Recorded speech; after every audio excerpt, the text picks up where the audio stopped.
Hello guys, in case you missed this morning's stream, today I made it to level 100. Yeah! It was a fairly long grind, but quicker than what I did in early access, because I basically targeted all the XP nodes that I could find along the way, so that boosted my leveling up process quite a bit. And I wanted to share with you my current build and tell you what should change and what you could do if you want to build a Shadow Dagger rogue. Now, as you can see here, my resistances are in a pretty good spot. Some of them, particularly lightning, is a bit high. But all in all, pretty good spot, very high dodge rate. The health pool could be a little bit higher, but overall not too bad. Mana is a little bit low. What is the build? Well, I made the transition. Unfortunately, I've tried to make shadow dancing, whatever the hell are they called, dancing strikes work, but the difference in performance between shadow strikes and this is absurd. A pure Shadow Daggers build is just so much better. It's very difficult to compare the two. Not just for the damage output, but for the survivability. Because doing dancing strikes, you are around the enemy all the time, and so the chances of getting insta-gibbed are always there. Whereas with Shadow Daggers, you can spam Umbral Blades from a distance, and other than that, you are just dashing around, moving non-stop. And so it has very, very good survivability that goes beyond the dodge percentage and the health pool. A huge advantage of this build is you are never stopping, you are always moving, you always have a dash available. It's very, very good from that point of view. And the build looks like this. I even shared on Reddit when I crafted this one, which ended up being very nice. I'm really happy about this ring. There are a few wasted substats here and there, but all in all very solid. This one was pretty disgusting, I crafted it yesterday. This one a little bit questionable, but it is what it is. Now, I think... let's go through the idol one by one. Some are very good, some not so much, and they will need a little bit of work here and there. But, idols perfecting can be extremely, extremely, extremely difficult in the long run. I think worth mentioning, two things worth mentioning are the weapon, the conundrum, as well as the chest conundrum. Now, if I took out the chest, I lose nothing instead of in terms of resistances. I only lose a tiny bit of hit points. The problem is this, the critical strike avoidance. For a long time I used the woven flesh because it pretty much removes any danger of critical strike from the enemy. You may notice now my critical strike avoidance is very high. It's because I have a blessing that reduces the critical strike chance by 65%.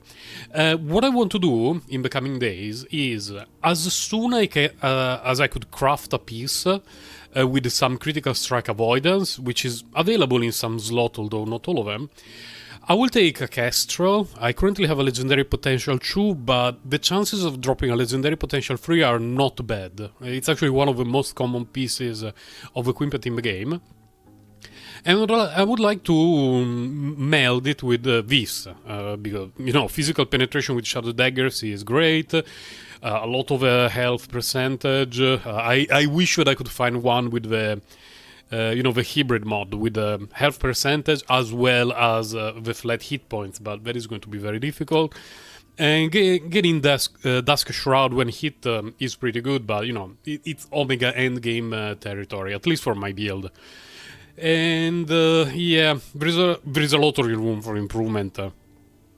And everywhere, pretty much everywhere, because there are a few dead substats that I need to replace as the build goes forward. Now, assuming that you want to build something similar, what should you do with the weapon? Well, the weapons, you have two options. One is going with, let me pick up a katana, a random one, the stats don't matter. One is going with a double smoke weaver, and one is going with smoke weaver katana. what is the difference? The katana has, by default, critical strike multiplier. This one has 36%. And in the affixes, in the prefixes, you can get flat melee attack, which works with Shadow Daggers, and you can get critical strike multiplier, which is are the two things that you want for Shadow Daggers. That is ideal in terms of damage. But if you do this, you gain a ton of dodge rating, really a ton. You have melee physical damage, which is, one of the two substats, one of the two prefixes that you want, and you have cooldown recovery speed for shift, which is extremely important. Currently, look at the cooldown of shift. It's really quick, really quick. And one of the biggest problems of this build is that until your shift cooldown drops significantly from its default state, there are many moments in which, you're moving around like this, thinking, please don't kill me, please don't kill me. But eventually, you start to do things like this, followed by a shift, this, followed by a shift. Every now and then you drop a smoke bomb, you drop a decoy, you do this, and you go into the negative. I have very low mana. I need to look for more mana sources. And I personally prefer the double Smoke Weaver setup compared to, Smoke Weaver plus Katana. But there is a little bit of personal preference in that. So it's not that one is clearly better than the other, in my own experience, but your mileage may vary. Ideally, there is going to be a magical world in which I can find better gloves, but so far no luck. This time, the servers are not down, because the last time that I did a showcase for the Shadow Daggers Rogue, the servers were down. It feels a little bit bad. And I can do it live now. We are at 271 corruption, so it's not particularly high, but it's not even excessively low. So, it gives a good idea of how the build plays out. Let's see what we got here. Please, not an arena. I really don't like arenas. Okay, this one is okay. We need to find the two patrols. What I usually do is throw Umber Blade, dash. Throw Umber Blade, dash. When there is a big pack of mobs, you can do synchronized strike followed by dash to nuke them. Usually you don't get any good loot, but it's a good way to get some XP. A cool thing about this build is you're going to kill a lot of stuff off screen, which is both good and bad. It's good because it's XP, so until you are level 100, you are happy about it. But it's also bad because there could be some sweet, crazy drops that drop off screen and you will never see them and you will feel bad forever. But if you don't see them, you don't know that they dropped, so it's not really a big deal. Just drop them again. The mobility of this build is phenomenal. And it's only crippled a bit by the lack of mana. This is a problem of my build. I didn't manage to get mana anywhere, so I'm a little bit doomed from that point of view.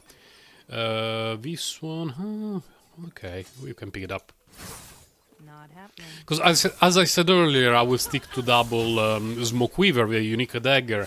So eventually I hope to finally manage to find a Smoke Weaver with double legendary potential, so that I can have both the physical damage, the flat one, as well as a critical strike multiplier, which is something that I currently do not have. Let's pick this stuff up, and keep going. The damage output of the build is excellent, and combined with the high survivability, it makes it a build that is very fast to go through the campaign and the regular monoliths, as well as the empowered monoliths. Let's have a very quick look at the passives. A few of them I have noted that I've not completely decided yet, but all in all there isn't a lot of room for changes, because a lot of nodes are pretty much best of for the build. Some can be a little bit more questionable. Blade Dancer, a lot of points into Blade Dancer, of course. There's a lot of useful nodes for the builds, even in terms of survivability or in terms of increasing damage. And a few points in the Falconeer. This is something that I mentioned in my pre-release video, which is that I believe these 4 points can be very good for this character. If later on I will end up having a decent amount of mana that reduces my mana needs, I would probably consider dropping a couple of points here and investing them somewhere else to have more dodge or more, I don't know, more damage or whatever. And I only have 8 points here. You know, 8 points for +8 dexterity and removing dodge ability from enemies is pretty good. Skills look like this. This is pretty much the same that I shared before the release of the game. And as you can see, in Umbral Blades I didn't pick cold. I just didn't. I'm sticking with other things.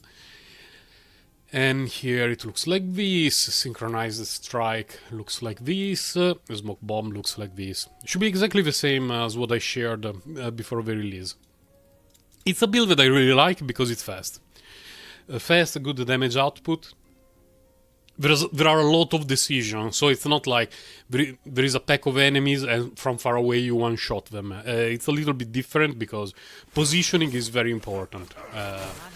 Because your survivability is good, but it relies a lot of mobility and you need to be at the right place to deal damage, to be safe. And there are a lot of things that you learn while playing this build. Because your main source of defense and damage increase is this, the smoke bomb, but it's static and it's pretty small.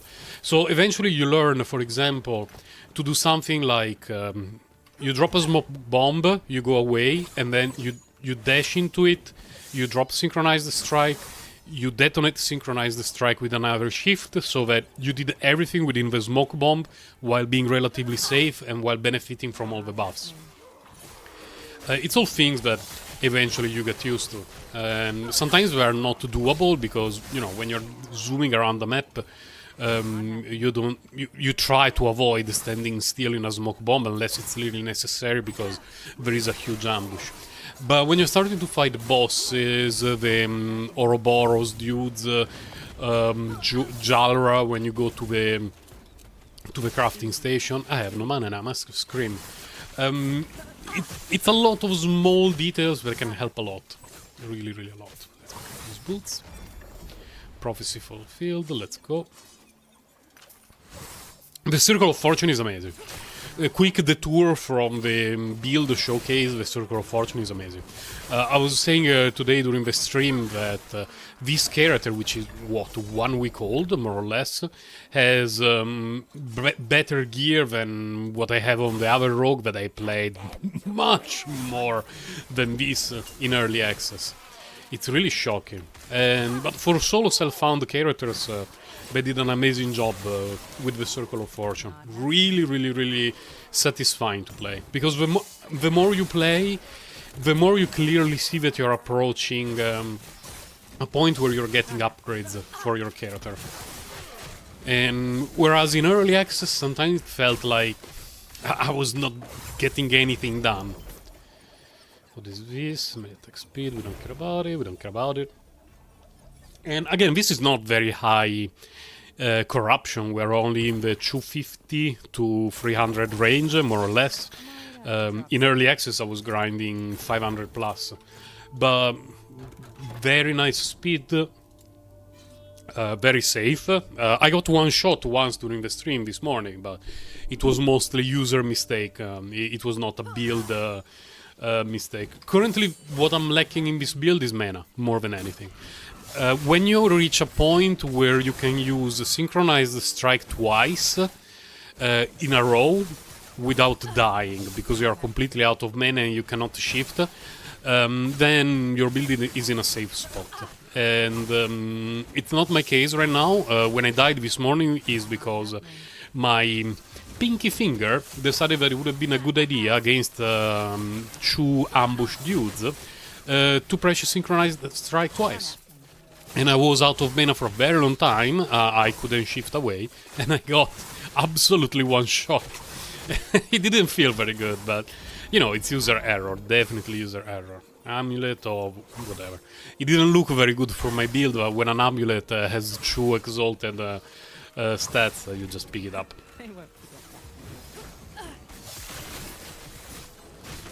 Here we could be dropping something sweet, let's see. That one tried to drill my brain before dropping something sweet that he did not even drop, in my humble opinion, to be quite honestly, frankly with you. Not happening. Let's click here. Up to a certain point of corruption, if you approach an enemy and you dump smoke bomb, synchronize the strike shift, that enemy is getting one shot. Later on it becomes harder to do it because, you know, the health pool of the enemies becomes inflated quite a bit, and if your damage output cannot keep up because you're waiting for good substats, then there will be times when you feel a little bit annoyed by stuff surviving. Might as well pick it up.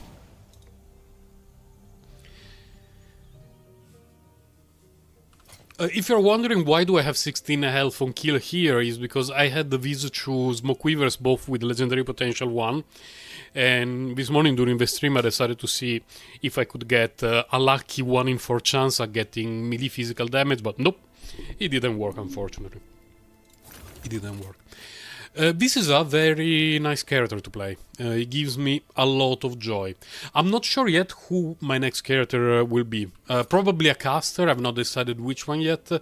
My goal is to grind until I get legendary potential 2 Smoke Weaver that rolls decent stuff. Hopefully melee physical damage and crit, but even just one of the 2 would be good enough. And after that I want to do the chest switch, while still having critical strike avoidance kept, because that one is very important. And after that, yeah, I guess that will be time to move to a different character. We will let my dear Pancake have a little bit of rest, because she reached a very respectable level of gear and equipment, and she reached level 100.